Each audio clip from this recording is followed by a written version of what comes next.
አላህ መጨረሻችንን ያሳምርልን።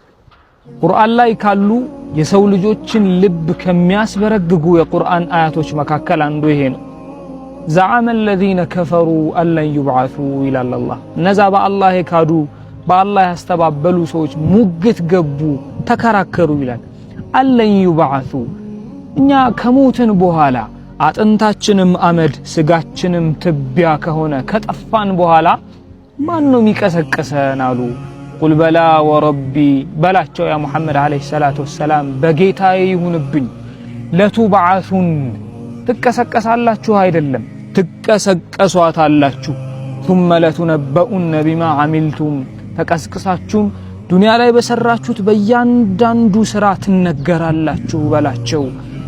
የውመ ቱብለ ሰራኢር ሚስጥሮች ሁሉ ይፋ በሚወጡበት ቀን በልባችን ደብቀን ያኖርነው በስልካችን ሎክ አርገን ያስቀመጥነው ሁሉም ሚስጥሮች አላህ ዘንድ ይፋ ይወጣሉ።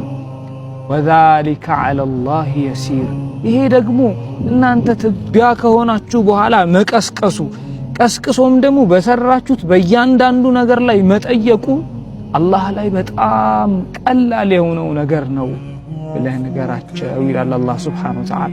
ሚስጥሮች ሁሉ አላህ ዘንድ ይፋ ከመውጣታቸው በፊት ፈቱቡ ኢለላህ ወደ አላህ እንመለስ።